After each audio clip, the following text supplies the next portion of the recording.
Hello and a very warm welcome to today's show. Today we're going to be looking at the question of virtues, values, ethics and morality. My name is Magela Pillay and I have in the studio with me today Sister Denise, who has been practicing Raj Yoga meditation for over 40 years. The subject that we are taking up today is non-conventional value system. The method of inquiry that we're going to be using is called the Socratic method, and that is a manner of putting questions to someone or group of individuals in order to elicit a truth that is understandable by all rational human beings. The purpose of today's show is to look at conventional values, to look at the way human beings think and function, and also to question the way people are and whether it works for us in today's world. Sister Denise, very warm welcome to today's show. Thank you. Could you tell us why this subject is of interest to you and how is it relevant to the times in which we find ourselves? Well, we have the two. We have conventional value systems, and then what I'm interested in is the non-conventional value systems. So conventional value systems are the ones that we all grew up with, that everyone is familiar with, and they're based on the idea of the fundamental paradigm of materialism, which means that everyone is either a man or a woman. So conventional value systems, they have one set of values for males and a slightly different set of values that apply to females, which means that there's a fundamental inequity factored into the value system, so that when people are interested in equal pay for equal work, it is a problem because the value system mitigates against it. There are other areas of law, areas of different kind of rights, children, conjugal rights, all these type of things. It's different if you're a man or if you're a woman. Whereas non-conventional values would be values based on spirituality, which means that we are not either men or women. The bodies are, but the self who inhabits the body is a genderless person. And because of that, there is no foundation for making a differentiation based on gender in terms of values. That means that everybody is actually treated equally in terms of rights, in terms of responsibilities. Of course, there are differences in the roles, but there are areas of fundamental rights and also areas where you're looking at the actual value of a person. Whether you're in a male body or a female body, you are valuable because you are a person. And there are some cultures which honor that, but most cultures really make a big difference, which means that it's actually not possible to carry the idea of spiritual values very far because it gets blocked by the materialist paradigm. So non-conventional values also means that a person will think about themselves differently. They will not think, well, I'm a woman, therefore I'm of lower value, or I'm a man, therefore I'm of higher value. You see, that syllogism couldn't work. I'm a human being, and therefore I have value. that goes across the board.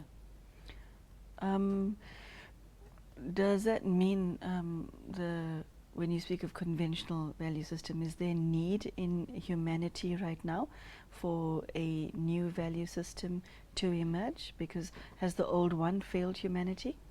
Well, I think it has. In what way? Well, take another angle.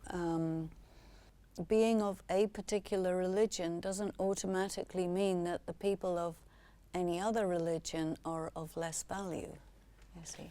But if you come from the angle that if you are of a particular religion, and if there's anybody who is of a different religion, then they are automatically of lower value, or it applies also where there is caste system, class differentiation, all of the differentiations based on creed, gender, color, all of these things is based in the materialist paradigm. And what spirituality says is that those differentiations are based on falsehood, because it's not true that the body color changes your value. It's not true that the gender changes your value. It's not true that the caste changes your value. You see what I'm saying? Your value is associated with your being, the soul. Now, you bring in the idea of karma. Every soul takes birth in better or less good circumstances, which reflects their karma. Those external material considerations don't really reflect a variation in value. What changes the value of a person is the quality of their action.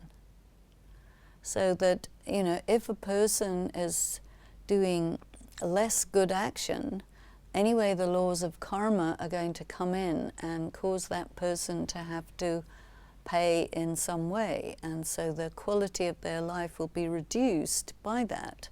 But the way that we interact with another human being has to be based on the inner qualities rather than external, physical, visible, cultural, or other such considerations, you see. And nowadays you have so much negative behavior towards people, including wars. You know, there are many wars and people are getting killed and tortured and mutilated on the basis of their race or their religion or their political affiliation, you see. Now, everybody has a right to whatever those things are. It doesn't make you suitable to be damaged by somebody else who judges you to be unfit or you know, you should be killed because of this or that. No. When a person performs antisocial action, that antisocial action creates an issue with the local law, but then even the laws themselves, they need to be equitable, not biased against minorities or biased against people because of their cultural or religious or ethnic identity. Sister Denise, you shared something very beautiful, that the value of an individual rests in their being and not in the external. Why is, what comes to mind is that that would be an antidote to almost every problem in the world. Why is that understood by so few, if it's such a universally applicable principle? A number of reasons. One reason is you have to have power, inner power, to understand it, inner spiritual power to understand it. Secondly, you have to go against the grain, which not everybody is able to do. Most people are not willing to do because it costs so much to go against the grain. And so I think that we're at a time where the current is changing direction. So that the current so far has been leading everybody down the path of materialism, which I feel has enhanced human suffering and confusion and difficulties. And now it seems to be turning, going the other way, towards the direction of spirituality. But I think there have to be something rather like what is called imaginal cells. Do you know about imaginal cells? No. When a caterpillar spins a cocoon and sits in the cocoon, and then all of a sudden something happens. So what the biologists have found is that just before the butterfly has to happen, there are these little imaginal cells that create that image of the butterfly, and they cause it to happen very, very quickly.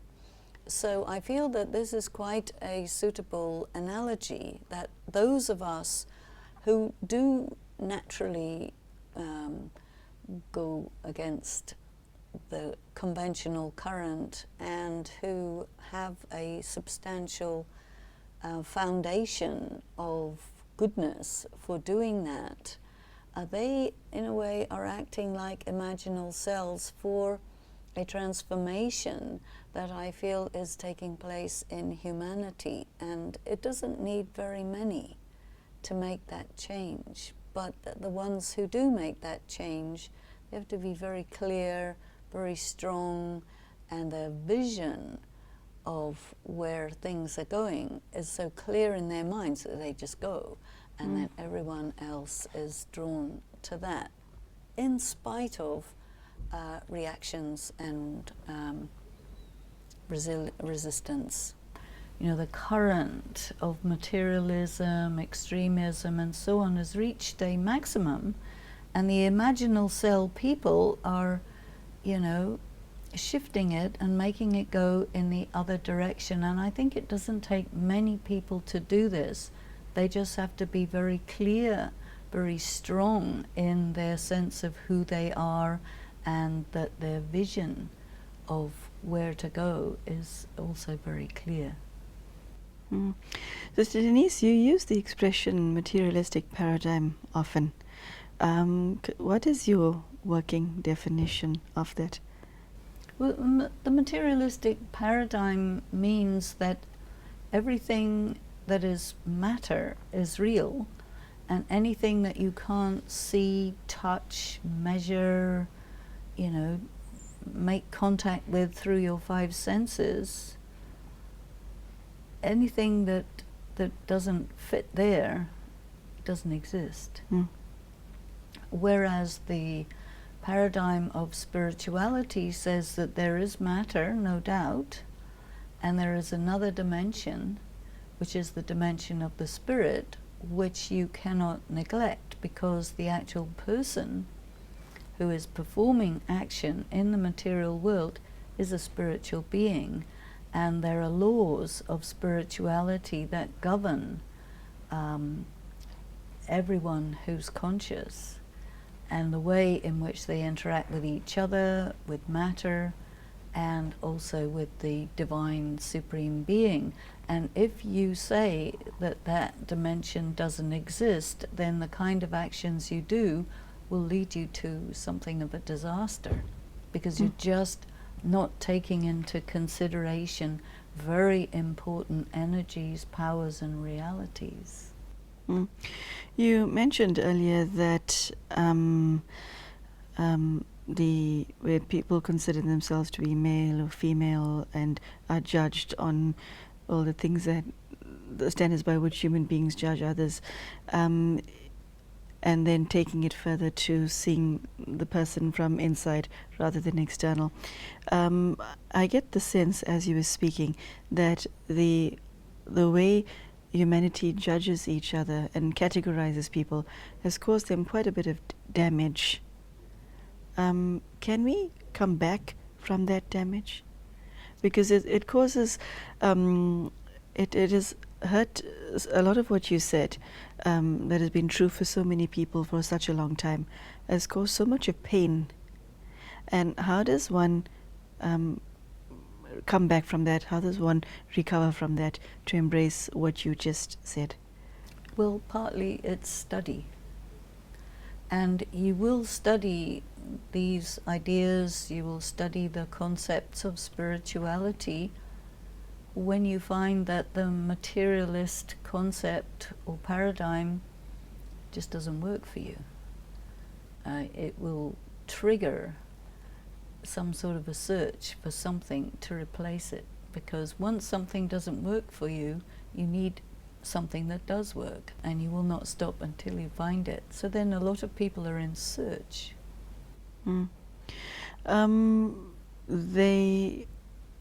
A lot of people may be searching, but they're searching for in the wrong place, for the wrong things. And as I said, Denise, you'll find that a lot of people would want to embrace what you are saying, okay? But for example, I've heard once that if somebody has experienced a trauma, that trauma becomes part of their identity. Okay, now you are a non-conventional value system offers an alternative and a real identity as opposed to a false one. But we do hold on to our weaknesses, don't we? How do you let go of that and embrace something new? The weaknesses hold on to us. Oh, really? So you have a trauma that's holding you in a vice grip.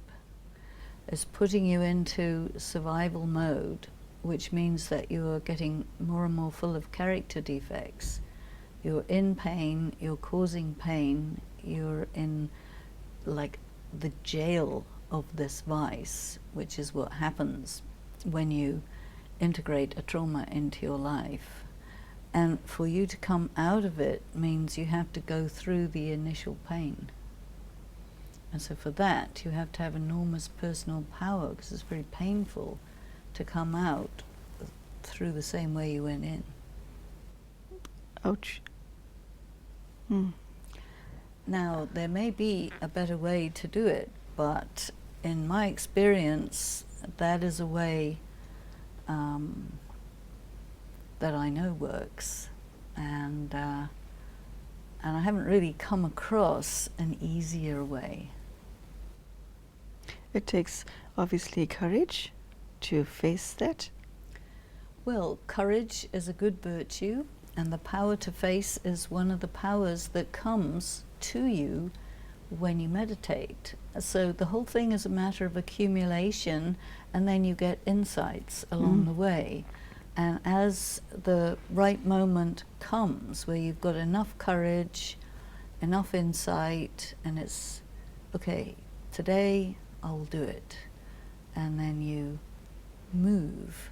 You might not move very far, but you do move some little way, and it may be incremental, but you're on your way. And that, I think, is the key. If somebody embraces what you just said, because it sounds so incredibly beautiful and so healing, it's the feeling that I get from what you're saying is it's almost like therapy, because it brings a sense of healing, to be liberated from your own personal prison, as it were.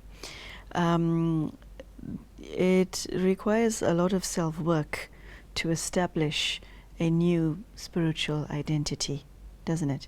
Because the old identity of thinking, not even being arrogant, not even I'm my job, but I'm female, is so deep-seated.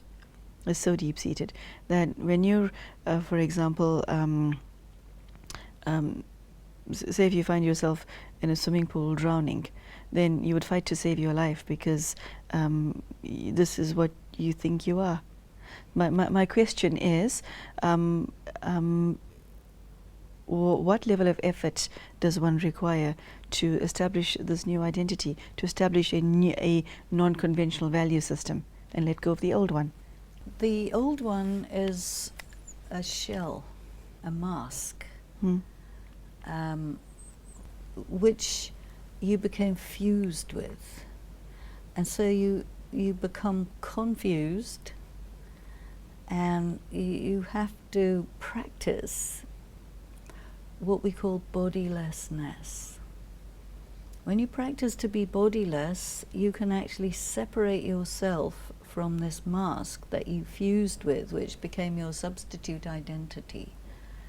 And once that happens, it is able to fall away, because you become clear that it's a mask, it's not me, and it's done its duty. Almost like when a house is getting built, there's scaffolding to, enable the different workers to work on the different parts of the house, but then when it's ready, then you take down the scaffolding. So in the same way, you are on the inside recreating your original being. The scaffolding that is there, that's necessary while you're building the inner beautiful home, the identity, that scaffolding, after a while, it has to be taken down because it's no longer relevant and it's ugly, you see. So a friend of mine was working on themselves in this, and what she said is she experienced disgust with that false identity, and that disgust was a very important trigger mechanism to drop the false mask, because it was disgusting. So was that her motivation? And also, she said, you cannot, fault anyone else for putting you in that spot. You put yourself in that spot. And when you're disgusted with your own self for doing what is not good for you, that can make you stop doing it. This obviously requires a lot of internal work. What about your life on the outside? And by that I mean, if you're doing all of this internal work of re-establishing your identity and embracing non-conventional values, what happens to your relationships with other people, your relationship with your body, your responsibilities? Because you're going through some massive shift, and your life outside can't possibly stay the same? No, it does shift. I think it's very good to have these inner changes, and of course it disturbs the outside, and it may take a little while before you settle into a new sense of identity that is the right thing, that corresponds with who you are. But when you're in the state of becoming, it may not be comfortable, it may not look very good, but you have to be patient and trust the process, and take yourself through, and you find that, yes, it starts to reform itself in a way that corresponds much better to the real person that you are. Sister Denise, one would find that when you're changing internally, embracing non-conventional values internally, then on the outside, there can be certain behavioral patterns that are difficult to change. For example, if one has an addiction to something or someone, and then now on listening to your inspiring talk, somebody now decides to re-look at themselves, the soul, and yet there's a conflict of behavior outside. How does one... It wouldn't work like that. How would it work? If you have an addiction, that addiction is going to take you to a very uncomfortable point in your life, which will be the trigger for the change. So you won't figure out that you've got an addiction after you've been changing. The addiction and the way that it fails you so completely is the trigger to really relook at your life. So in that sense, it works the other way around. It's now become very common to hear of people in your immediate space who have a whole number of mental afflictions that was unheard of 20 years ago. Like, I know a lot of people who are bipolar. I know a lot of adults who have ADHD, adults, not children. How these are actual medical problems of the mental kind. How does one embrace what you said if faced with that level of challenge? I think that we have to look at also the fact that in earlier times there was a very extreme prejudice against anyone with mental illness. So anybody who has some discomfort internally in their mind, they will hide it. They will do everything to hide it because they will not want to be classified as somebody who's mentally ill, because that's worse than being criminal. So now it's the prejudice against mental illness has shifted, and it's now just part of the continuum of ailments. And you can go for therapy, it's quite acceptable, and then you learn things and you maybe take medication and so on and so forth to alleviate that difficulty. But to recover with or without drugs, psychotropic drugs, from a mental illness is a big journey and a lot of work, and in a way you need to be very strong to do that. So meditation can be helpful, but on the other hand, depending on the nature of the problem, meditation can even make it worse because you become too disconnected from the reality. So because meditation does take you to a detached state, but if you're already disconnected, then meditation is not a useful thing to do. You have to get connected and then detach. So I'm sorry, connected to what and detached from what?